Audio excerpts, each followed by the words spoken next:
વંદે ગુજરાત.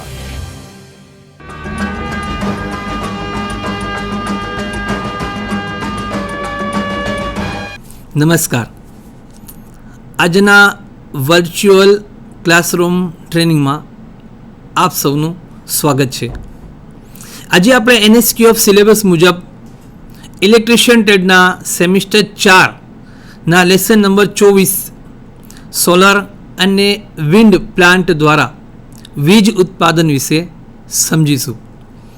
તો સોલર એટલે કે સૂરજ દ્વારા મળતી પ્રકાશ દ્વારા મળતી એનર્જી, અને બીજું છે વિન્ડ એટલે કે પવન દ્વારા મળતી એટલે કે હવા દ્વારા મળતી એનર્જીથી આપણે કઈ રીતે વિદ્યુત ઉર્જાનું ઉત્પન્ન કરીશું એના વિશે આજે આપણે જાણીશું કે સોલર કઈ રીતે કામ કરે છે, વિન્ડ મિલ કઈ રીતે કામ કરે છે, એમાં શું શું સાવધાની રાખવી જોઈએ અને ક્યાં ક્યાં હોય છે, એના શું શું ક્રાઇટેરિયા છે, એના વિશે આજે આપણે કંઈ જાણવાનો પ્રયત્ન કરીશું. Power generation by solar energy એટલે કે સૂર્ય દ્વારા આપણે કઈ રીતે વીજળી ઉત્પન્ન કરી શકીએ છીએ તેના વિશે આજે આપણે જાણીશું. નોન કન્વેન્શનલ પાવર જનરેટરનો સિદ્ધાંત એટલે મોટાભાગના નોન કન્વેન્શનલ એનર્જી સોર્સ સૂર્યમાંથી એનર્જી મેળવે છે. સૂર્ય એ એનર્જીનું મૂળભૂત ઉદ્ગમ સ્થાન છે. ખરા અર્થમાં સૂર્ય એ વિરાટ હાઇડ્રોજન રિએક્ટર છે. તેમાંથી નીકળતી ગરમી અને પ્રકાશ તેમજ અન્ય એનર્જી વિવિધ સ્ત્રોતોમાં સમાવેશ થાય છે. નોન કન્વેન્શનલ પાવર જનરેટર જે છે કે જે વીજળી ઉત્પન્ન કરે છે એમાં એનો સિદ્ધાંત શું છે, તો તેમાં એ વસ્તુ ખાસ આપણે ધ્યાન રાખીશું કે તે નોન કન્વેન્શનલ જે એનર્જી છે એટલે કે સૂર્યનો પ્રકાશ છે, હવા છે, એને પરિવર્ત કરીને પાવર જનરેટ કરવામાં આવે છે. ઉત્પન્ન કરવામાં આવેલ પાવરથી આપણે મશીન ચલાવીએ છીએ અને એનર્જી કાર્યમાં રૂપાંતર થાય છે. હવે જે બિનઉપયોગી એનર્જી વધે છે તે વાતાવરણમાં પાછી ભળી જાય છે. સોલર એનર્જીની વાત કરીએ આપણે તો પ્રાગ ઇતિહાસકાળથી સૂર્યનો અખૂટ ભંડાર છે. સૂર્ય ઉર્જાનો અખૂટ ભંડાર છે. સોલર એનર્જી એ અન્ય એનર્જીના પ્રમાણમાં ત્વરિત અને મફત મળી રહે છે. સૂર્ય દ્વારા આશરે કરોડો મેગાવોટ પાવર પૃથ્વી પર ફેંકવામાં આવે છે, જે પૃથ્વી પરના તમામ વ્યાપારિક ઉત્પાદન સ્ત્રોતના હજારો ગણું વધારે છે. સોલર એનર્જીનો ઉપયોગ કરીને આપણે વર્તમાન અને ભવિષ્યની તમામ જરૂરિયાતોને પણ પૂરી કરી શકીએ છીએ. સોલર એનર્જીની વાત કરીએ આપણે તો એને બે પ્રકારમાં ડિવાઈડ કરવામાં આવે છે. એક છે ડાયરેક્ટ પદ્ધતિ અને બીજી છે ઇનડાયરેક્ટ પદ્ધતિ. ડાયરેક્ટ પદ્ધતિમાં 3 મેથડ આવશે: પેસિવ એનર્જી છે, થર્મલ એનર્જી છે અને ફોટો એનર્જી છે. જ્યારે ઇનડાયરેક્ટ પદ્ધતિની વાત કરીએ તો એમાં hydro energy, wind energy, biogas energy, ocean energy અને જીઓથર્મલ એનર્જીનો સમાવેશ થાય છે. પેસિવ સોલર એનર્જી જે આપણે આગે ડાયરેક્ટની વાત કરી, એમાં પેસિવ સોલર એનર્જી શું છે, તો કોઈ પણ પ્રકારની યાંત્રિક રચના કર્યા વગર પ્રત્યક્ષ રીતે સોલર એનર્જીના રૂપાંતરના ઉપયોગને પેસિવ સોલર એનર્જી કહેવામાં આવે છે. બીજી આપણે જાણી ગયા થર્મલ સોલાર એનર્જી. તો ખાસ પ્રકારના સોલર અને એનર્જી કલેક્ટર દ્વારા સોલર એનર્જી મેળવી તેનો ઉપયોગ હવા કે પાણીને ગરમ કરવા માટે થાય છે. આ પ્રકારના ઉપયોગને સોલાર થર્મલ એનર્જી કહેવામાં આવે છે. દાખલા તરીકે ખોરાક રાંધવા માટે સૂર્ય કુકર વપરાય છે, પાણી ગરમ કરવા માટે સોલાર વોટર હીટર વપરાય છે, વિદ્યુત ઉત્પન્ન કરવા માટે સોલાર થર્મલ પાવર પ્લાન્ટ વગેરે વપરાય છે. તો આ થઈ ગઈ આપણી solar energy, thermal solar energy. અને હવે આપણે આવે છે ડાયરેક્ટ એનર્જીમાં ફોટો વોલ્ટેક એનર્જી, જે ઘણી અગત્યનો ભાગ ભજવે છે સોલર એનર્જીની અંદર. તેને સોલાર ઇલેક્ટ્રિક એનર્જી પણ કહેવામાં આવે છે. સૂર્યમાંથી પ્રત્યક્ષ રીતે વિદ્યુત મેળવવા માટે જે ડિવાઇસ વપરાય છે, જે વસ્તુ વપરાય છે, જે સાધન વપરાય છે તેને સોલાર સેલ કહેવામાં આવે છે. સોલાર સેલ દ્વારા વિદ્યુતના ઉપયોગને ફોટો વોલ્ટેક એનર્જી કહેવામાં આવે છે. સોલાર સેલ છે એ સૂર્યના પ્રકાશને સીધો લે છે અને એમાંથી એ પ્રોસેસ કરીને આગળ ઇલેક્ટ્રિકલ એનર્જી ઉત્પન્ન કરવામાં આપણને મદદ કરે છે. અને એ કઈ રીતે અસર કરે છે? તો જે આ સોલાર સેલ છે એ ફોટોવોલ્ટિક અસર પર કાર્ય કરે છે. તો ફોટોવોલ્ટિક અસર શું છે એના વિશે પણ જાણવું જરૂરી છે. તો જ આપણે સમજી શકીશું કે સૂર્ય ઉર્જામાંથી આપણને વિદ્યુત ઉર્જા કઈ રીતે મળે છે. તો સૂર્યમાંથી ઉત્સર્જિત થતી જે લાઇટ છે એ શુદ્ધ એનર્જી છે, જે સોલાર ફોટાન સ્વરૂપે ગતિના કારણે કાઇનેટિક એનર્જી ધરાવે છે, એટલે કે ગતિ ઉર્જા ધરાવે છે. ફોટોન જ્યારે ફોટોવોલ્ટિક સેલમાં પ્રવેશ કરે છે ત્યારે કેટલાક ઇલેક્ટ્રોનને તેના પર પરમાણુની કક્ષામાંથી મુક્ત થવા માટે અમુક એનર્જી આપતા હોય છે. એટલે ઇલેક્ટ્રોન મુક્ત થાય છે અને મુક્ત થઈ સેમિકન્ડક્ટર જંકશન પર એક બાજુ પોઝિટિવ અને બીજું બાજુ નેગેટિવ બેરિયર પોટેન્શિયલ એટલે કે વોલ્ટેજ ઉત્પન્ન કરે છે. અને આ જ અસરને ફોટોવોલ્ટેક અસર કહેવામાં આવે છે અને સોલર સેલ આના સિદ્ધાંત પર કામ કરતું હોય છે. સોલર સેલ થી આપણે સોલર પાવર સ્ટેશન કઈ રીતે બનાવીશું એના વિશે ચર્ચા કરીએ.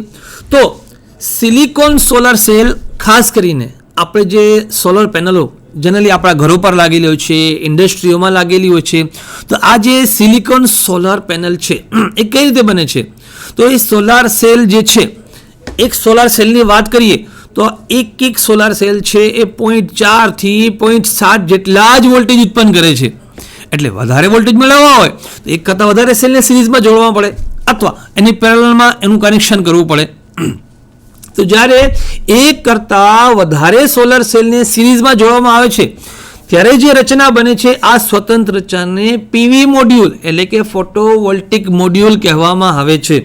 તો જ્યારે વધારે કરંટ અને વધારે વોલ્ટેજની જરૂર પડે, જ્યારે વધારે વોલ્ટેજની જરૂર પડે ત્યારે આપણે સોલાર સેલને સિરીઝમાં જોડીશું અને જ્યારે વધારે કરંટની જરૂર પડશે ત્યારે આપણે એનું પેરેલલ કનેક્શન પણ કરીશું. તો વધારે કરંટ અને વધારે વોલ્ટેજ મેળવવા માટે એક કરતાં વધારે મોડેલને ફિઝિકલી અને ઇલેક્ટ્રિકલી સાથે જોડતા જે રચના બને છે તેને આપણે પીવી પેનલ તરીકે ઓળખીએ છીએ, ફોટોવોલ્ટિક પેનલ. એવી રીતે ફિઝિકલી સ્ટ્રક્ચરની ઉપર કે જે પેનલો ગોઠવવામાં આવે છે, જે પીવી પેનલને ગોઠવવામાં આવે છે, ઇન્સ્ટોલ કરવામાં આવે છે, એક કરતાં વધારે પેનલોના સમૂહને અરે કહેવામાં આવે છે. અરે ઓકે. એટલે જ્યારે આપણે જોઈએ કે સોલર ફાર્મ લાગેલા છે, ઘણી વખત આપણે ન્યૂઝપેપરમાં વાંચતા હશું, આપણા ઘરો પર ભારતે મતલબ ઘણી બધી સોલર પેનલ લાગેલી હોય છે, તો આ પેનલોના સમૂહને આપણે અરે કહીએ છીએ. પાવર સ્ટેશન, તો સોલરથી ઉત્પન્ન થતી વીજળી એ 3 અલગ અલગ પ્રકારે પાવર સ્ટેશનમાં એને વિભાજિત કરવામાં આવેલી છે. નંબર છે 1 સ્ટેન્ડ અલોન પાવર સ્ટેશન, એટલે કે પ્રાથમિક જરૂરિયાત પૂરતું, હાઉસ એટલે કે ઘરમાં જરૂરિયાત પૂરતું કે નાની અમથી વીજળીના જરૂરિયાત માટે આ પ્રકારના stand alone power station generally બનતા હોય છે. બીજું છે હાઇબ્રિડ પાવર સ્ટેશન અને ત્રીજું છે ગ્રીડ કનેક્ટેડ પાવર સ્ટેશન. તો આજે આપણે સ્ટેન્ડ અલોન પાવર સ્ટેશન વિશે કંઈક વાત કરીશું. નાના પાયા પર વિદ્યુત ઉત્પન્ન કરવા માટે આ પ્રકારનું પાવર પ્લાન્ટ વપરાય છે. ખાસ કરીને ડોમેસ્ટિક કે કોમર્શિયલ લાઇટિંગ અને ઇક્વિપમેન્ટ માટે તે ખાસ વપરાય છે. તેમાં સૂર્યપ્રકાશની એનર્જીમાંથી સોલાર પેનલ દ્વારા ડીસી વોલ્ટેજ ઉત્પન્ન કરવામાં આવે છે અને ઉત્પન્ન થયેલા ડીસી વોલ્ટેજ જો આપણે ડીસી એપ્લાયન્સીસમાં યુઝ કરવા હોય તો આપણે ડાયરેક્ટ તેને યુઝ કરીશું બેટરીમાં લઈને, અથવા આપણે જો ઇલેક્ટ્રિકલ એપ્લાયન્સીસ એટલે કે એસી વોલ્ટેજમાં જો આપણે યુઝ કરવા હશે તો વચ્ચે આપણે ઇન્વર્ટર થ્રુ આ ડીસીને આપણે એસીમાં કન્વર્ટ કરીને પછી ઇલેક્ટ્રિકલ લોડ લઈ શકીશું. તો stand alone solar power plant શું છે એ આપણે સ્ક્રીન પર દેખાતી એક ઇમેજ દ્વારા સમજી શકીએ કે સૌપ્રથમ જે સોલર જે છે સૂર્ય એનો પ્રકાશ છે એ આપણી આ સોલર એરે, તમે જોઈ શકો છો આ બ્લુ કલરની જે રચના દેખાય છે એ સોલર એરે છે, એના પર આવશે. એના પરથી જે ફોટોની પ્રક્રિયા થઈને જે વીજળી ઉત્પન્ન થવાની છે એ ઉત્પન્ન થયેલી વીજળીને આપણે ચાર્જ કંટ્રોલર દ્વારા બેટરીમાં સંગ્રહ કરીએ છીએ. જો હવે ડીસી સપ્લાયની જ આપણે જરૂર હોય તો સીધો આપણે બેટરીમાંથી લઈ લઈશું, અને જો આપણે એસી લોડની જરૂર હશે તો આપણે વચ્ચે ઇન્વર્ટર મૂકીને આપણા ઘરમાં જે એસી છે, પંખા છે, ટ્યુબલાઇટ છે, ટીવી છે, ફ્રીજ, એસી જે એપ્લાયન્સ છે એ આપણે ઇન્વર્ટર થ્રુ થયેલા એસી સપ્લાયને આપણે યુઝમાં લઈ શકીશું. બીજી આકૃતિમાં તમને સરળ રીતે દર્શાવવામાં આવ્યું છે કે સૂર્ય જે છે એનો પ્રકાશ જે છે એ આપણા પીવી મોડ્યુલ પર એટલે કે સોલાર એરે પર પડે છે, અને ત્યાંથી જે વીજળી ઉત્પન્ન થાય છે એ ચાર્જ કંટ્રોલર થ્રુ આપણી બેટરીમાં જમા થાય છે. અને જો આપણે એસી એપ્લાયન્સીસનો યુઝ કરવો હોય તો આપણે ઇન્વર્ટરમાંથી ડીસીનું એસી કરીને આપણે એસી લોડ લઈએ છીએ, અને જો ડાયરેક્ટ જ ડીસીનો વપરાશ આપણે કરવું હોય, દાખલા તરીકે આપણે સ્ટ્રીટ લાઇટો રસ્તામાં જોઈએ છે, ઘણી બધી જગ્યાએ, ઘણા બધા શહેરોમાં, ઘણા બધા રસ્તાઓમાં સ્ટ્રીટ લાઇટો લાગેલી હોય છે, એના પર એક સોલર પેનલ લાગેલી હોય છે, એની સાથે ચાર્જ કંટ્રોલર અને બેટરી હોય છે, અને એનાથી જ પેલી ડીસી લાઇટ ચાલતી હોય છે જે નાઇટમાં વપરાતી હોય છે. એની સાથે ટાઈમર પણ સેટ કરેલું હોય છે, જે મુજબ એ રાત્રે ચાલુ થઈ જાય છે અને દિવસે એ બંધ થઈ જતી હોય છે. તો સ્ટેન્ડ અલોન પાવર સિસ્ટમની અંદર મુખ્ય ભાગો કયા કયા છે? તો એમાં છે એક પીવી મોડ્યુલ કે જેની ઉપર સૂર્યપ્રકાશ પડે છે અને ફોટોનના કારણે જે ઇલેક્ટ્રિસિટી પ્રોડ્યુસ કરે છે, આ છે આપણું ફોટોવોલ્ટેઇક મોડ્યુલ. બીજું છે ચાર્જ કંટ્રોલર કે જે ચાર્જ કંટ્રોલર છે એનું કાર્ય કે બેટરીમાં જરૂરિયાત મુજબ બેટરી જો ચાર્જ થઈ જાય પછી વધારાનો જે પાવર છે એને ત્યાં રોકી રાખે છે, એને કટ ઓફ કરી દે છે અને બેટરીને ઓવરચાર્જ થતાં રોકે છે. એટલા માટે ચાર્જ કંટ્રોલર વચ્ચે મૂકવામાં આવે છે. ત્રીજી છે આપણી બેટરી કે જે ચાર્જ કંટ્રોલર થ્રુ આપણને ડીસી સપ્લાય મળે છે એ બેટરીમાં સંગ્રહ થાય છે. પછી છે સ્વિચિંગ ડિવાઇસ, એટલે કે જરૂર પ્રમાણે આપણે લોડને ઓન કરીને લોડ વાપરી શકીશું અને સ્વિચને ઓફ કરતાં આપણી ડિવાઇસ પર એ જે સપ્લાય મળતો બંધ થશે અને આપણી ડિવાઇસ બંધ થઈ જશે. પછી છે સેન્સિંગ ડિવાઇસ. આ સેન્સિંગ ડિવાઇસ છે ખાસ કરીને મેં તમને વાત કરી કે જે સોલર સ્ટ્રીટ લાઇટો છે કે જેમાં રાત્રે લાઇટો ચાલુ થઈ જાય સૂર્યાસ્ત પછી અને દિવસે સૂર્યોદય થયા પછી એ લાઇટો બંધ થઈ જાય, એના માટે અંદર એક સેન્સર મૂકવામાં આવેલો છે, અને આ જ સેન્સર છે એ લાઇટને સેન્સ કરીને જરૂરિયાત મુજબ ડિવાઇસને સ્વિચિંગ કરશે, એટલે કે બંધ કરશે અથવા ચાલુ કરશે, ને એ મુજબ રાત્રે આપણી લાઇટો છે સોલર સ્ટ્રીટ લાઇટો ચાલુ થઈ જાય છે અને સવારે કોઈ પણ પ્રકારની પ્રક્રિયા કર્યા સિવાય ઓટોમેટિકલી એ બંધ થઈ જાય છે. જો સેન્સિંગ ડિવાઇસ છે એનું કાર્ય આ સેન્સ કરવાનું છે. પછી છે સોલાર લાઇટ. જો તમારે સીધી ડીસી એપ્લાયન્સીસ છે અથવા ડીસી લાઇટ છે એને વાપરવી છે તો એ સોલાર લાઇટ છે આપણે એને ડાયરેક્ટ તમે ડીસી વાપરી શકો છો, અને જો તમારે ઘરની અંદર એસી સપ્લાયની જરૂર હોય તો એને ઇન્વર્ટર થ્રુ આપણે એને એસી કરીશું. ડીસીનું એસી થઈ ગયા પછી આપણે એ એસી સપ્લાયને આપણી જરૂરિયાત મુજબ ઘરમાં આપણે એને વાપરી શકીએ છીએ. આ થઈ ગઈ સોલર એનર્જી દ્વારા વીજ ઉત્પાદન. હવે છે વિન્ડ એનર્જી એટલે કે પવન ઉર્જા. તમે પવનચક્કીનું નામ તો સાંભળ્યું જ હશે કે આ પવનચક્કી છે એ ગોળ ગોળ ફરે છે અને એમાંથી ઇલેક્ટ્રિસિટી ઉત્પન્ન થાય છે. તો એ કઈ રીતે થાય છે અને એમાં શું હોય છે, આ પવનચક્કી કઈ રીતે ફરે છે, એની પાછળ શું છે એ આપણે જાણવાની પ્રયત્ન કરીશું. પવન એક સોલર એનર્જીનું એક રૂપ જ છે. વાતાવરણમાં જ્યારે અસમાન તાપમાન થાય છે ત્યારે સૂર્યની ગરમીના લીધે વાતાવરણમાં રહેલી હવા ગરમ થાય છે, અને સીધી વાત છે કે જે હવા ગરમ થાય પાતળી થાય એટલે ઉપર ચડે છે.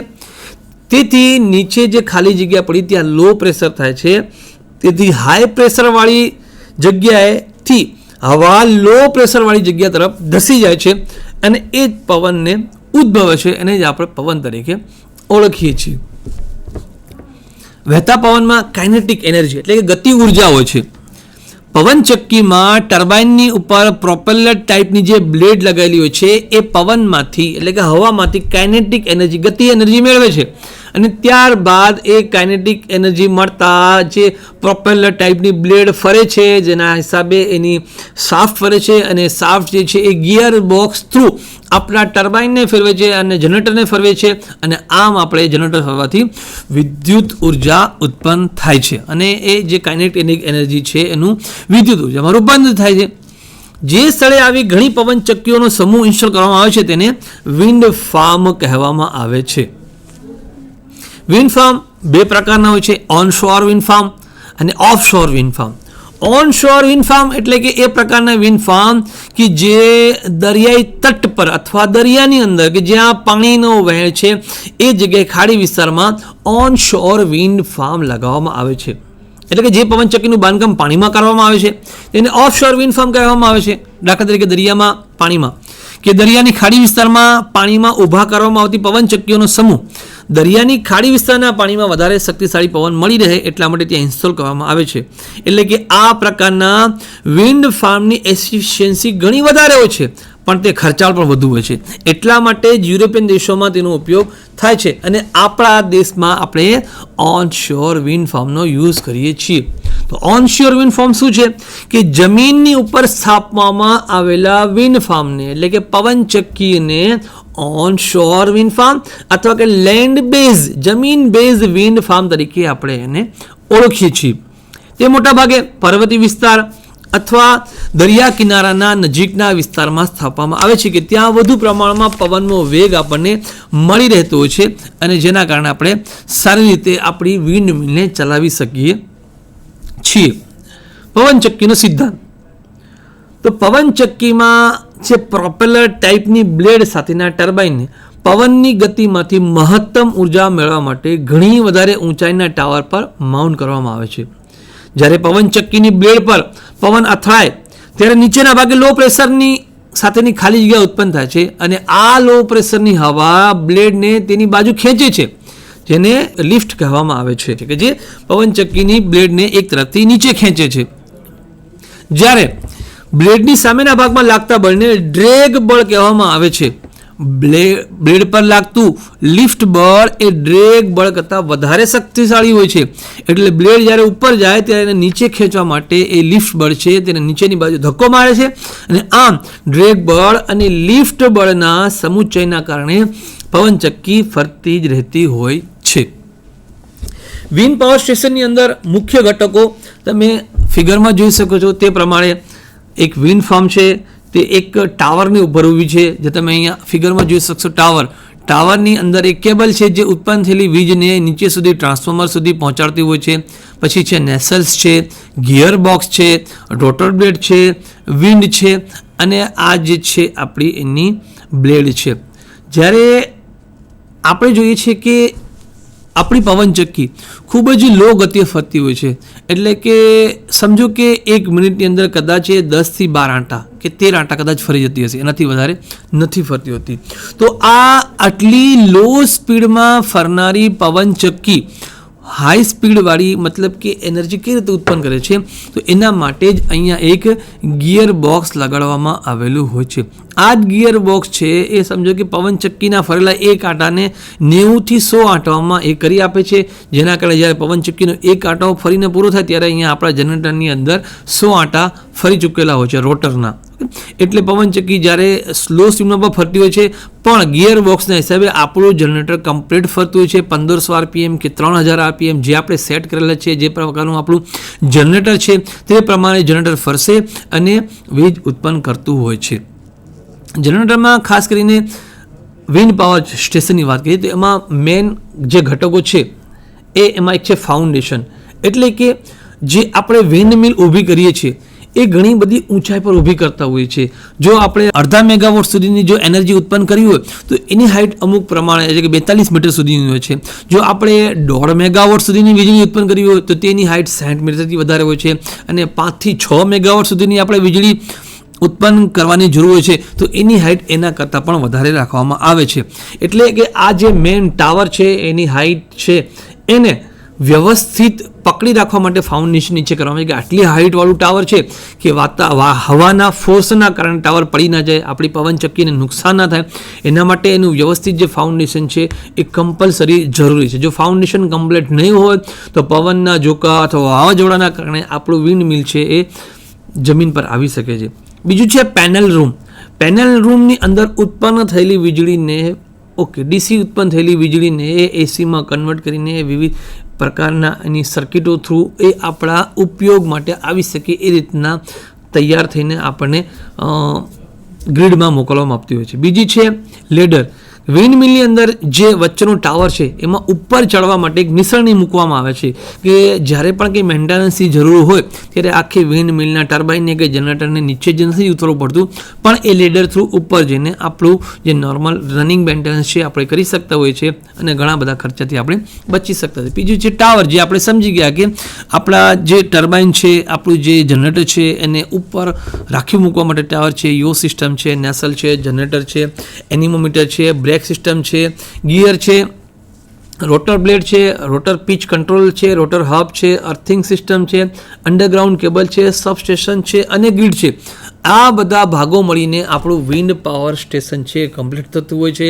એમાં એ પ્રકારની વ્યવસ્થા કરવામાં આવે છે નેસલ્સની, એનિમોમીટરની, કે એના દ્વારા આપણે કે આખી વિન્ડ મિલ ઉપર જે ટાવરની ઉપર આપણું ઊભેલું રૂમ જે છે કે જેની અંદર આપણું જનરેટર છે, આપણું ટર્બાઇન છે, એને હવાની દિશામાં ફેરવવા માટે આપણી જે વિન્ડ મિલની જે પાંખો છે એની જે વિન્ડ બ્લેડ જે છે એને પણ હવાના સાપેક્ષમાં સરસ રીતે રહે અને વ્યવસ્થિત હવા તેના પર પડે અને એ આપણે વિન્ડ મિલને વ્યવસ્થિત રીતે ફેરવે એના માટે એનિમોમીટર છે એ મૂકવામાં આવે છે. ગિયર જે છે એ ગિયરનું કામ છે કે જે મેં તમને પહેલાં પણ વાત કરી પ્રમાણે કે વિન્ડ મિલ છે એ ખૂબ જ ઓછા આંટા ફરતું હોય છે, પરંતુ ગિયર બોક્સની મદદથી એ જ ઓછા આંટાને એ વધારે આંટવામાં કન્વર્ટ કરીને આપણા જનરેટરને એ ફરતું રાખતું હોય છે. બ્રેક સિસ્ટમ છે, જ્યારે વાવાઝોડું આવતું હોય ત્યારે આપણી વિન્ડ મિલ ખૂબ જ સ્પીડથી ફરી ના જાય અને વિન્ડ મિલને નુકસાન ના થઈ જાય એના માટે ત્યાં બ્રેક સિસ્ટમ પણ લગાવવામાં આવેલી હોય છે. રોટર બ્લેડ છે જેના પર હવા પડતી હોય છે, રોટર પિચ કંટ્રોલ છે જે રોટરને કંટ્રોલ કરતું હોય છે,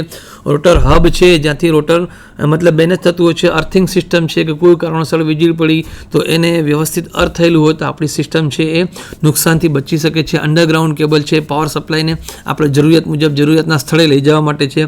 સબસ્ટેશન છે જ્યાં સ્ટેપ અપ કરીને વીજળીને પછી આપણે એને ટ્રાન્સફર કરવાનું છે, પછી એને ગ્રીડમાં પહોંચાડવામાં આવે છે અને ગ્રીડ પછી તેનાથી આગળનું કંટ્રોલ થઈને જ્યાં એની જરૂરિયાત છે ત્યાં એને પહોંચાડવામાં આવતી હોય છે. તો આવા નોન કન્વેન્શનલ સોર્સ દ્વારા આપણે મફતમાં પણ થોડા ખર્ચા દ્વારા આપણે ઘણા બધા વિશાળ પ્રમાણમાં આપણે વીજળી મેળવી શકીએ છીએ. તો આપણે પણ સરકારશ્રી તરફથી આપણને સોલાર પેનલ લગાડવા માટે ઘણી બધી આપણને છૂટછાટ આપવામાં આવી છે, તો આપણે એનો યુઝ કરી જોઈએ અને એમાં મળતી આપણે સબસિડીનો ઉપયોગ કરીને જરૂરથી સોલાર પેનલ આપણે આપણા ઘરો પર પણ લગાડવી જોઈએ. અને જો વિન્ડ પાવર લગાડવીની ક્ષમતા હોય કે જેનો ખર્ચો છે 7 થી 8 કરોડ જેવો હોય છે, જો એ લગાવી શકતા હોય તો તે પણ બેટર છે. તો આપણે આ નોન કન્વેન્શનલ એનર્જી દ્વારા આપણે વિદ્યુત ઉર્જા આમ ઉત્પન્ન કરી શકીએ છીએ અને ઘણી સરળ રીત છે અને આપણે લાર્જ પ્રમાણમાં આપણે એનર્જી ઉત્પન્ન કરી શકીએ છીએ અને એના માટે બીજા કોઈ એક્સ્ટ્રા સોર્સની એટલે કે થર્મલ પાવર સ્ટેશનની વાત કરીએ તો એની અંદર આપણે કોલસાની જરૂર પડે, હાઇડ્રો પાવર સ્ટેશનની અંદર અવિરત પાણીની જરૂર પડે છે. ઓકે, ન્યુક્લિયર પાવર સ્ટેશનની અંદર ન્યુક્લિયર રિએક્ટર હોય છે, ન્યુક્લિયર મટીરિયલ હોય છે, એની જરૂર પડતી હોય છે. જ્યારે આપણા સોલર અને વિન્ડ પાવરની વાત કરીએ તો એમાં અવિરત પ્રમાણે સૂર્ય ઉર્જા આપણને 24 અવર્સ માટે મતલબ કે 365 દિવસ આપણને સોલર ઉર્જા મળતી રહેતી હોય છે અને હવા પણ ચાલતી રહેતી હોય છે. તો બીજા કોઈ એક્સ્ટ્રા મતલબ સોર્સ દ્વારા સોર્સના ઉપયોગ વગર પણ આપણે સોલર અને વિન્ડ એનર્જીનો ઉપયોગ કરીને વિદ્યુત ઉર્જા ઉત્પન્ન કરી શકીએ છીએ. તો આપણે સોલર પાવર સ્ટેશનથી અને વિન્ડ મિલના દ્વારા વગર ઉપયોગ કર્યા બીજા સ્ત્રોતનો ઉપયોગ કર્યા સિવાય સસ્તામાં અને સરળ રીતે આપણે વિદ્યુત ઉર્જા ઉત્પન્ન કરી શકીએ છીએ. તો આજના લેસન દ્વારા આપણે જાણ્યું કે સૂરજનો ઉપયોગ કરીને, સૂરજની ગરમીનો ઉપયોગ કરીને આપણે કઈ રીતે એનર્જી ઉત્પન્ન કરી શકીએ છીએ, હવાનો ઉપયોગ કરીને આપણે કઈ રીતે એનર્જી ઉત્પન્ન કરી શકીએ છીએ અને એમાં શું આપણે ધ્યાન રાખવાનું છે એ મુદ્દા આજે આપણે ચર્ચા કરી ગયા.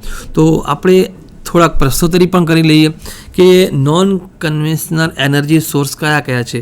તો એમાં આવશે આપણી સૂર્ય અને આવશે હવા. સૂર્યપ્રકાશથી વિદ્યુત ઉર્જા ઉત્પન્ન કરવા માટેનું મુખ્ય વસ્તુ કઈ છે તો એ આપણા છે સોલર સેલ. અને પવન ઉર્જાથી આપણે વિદ્યુત ઉર્જા ઉત્પન્ન કરવા માટેનો મેઇન સોર્સ કયો છે તો છે આપણી એ વિન્ડ મિલ. તો આ બંનેનો ઉપયોગ કરીને આપણે ખૂબ જ લો કોસ્ટમાં આપણે વીજ એનર્જી ઉત્પન્ન કરી શકીએ છીએ અને આપણે એનો જરૂરથી લાભ લેવો જોઈએ.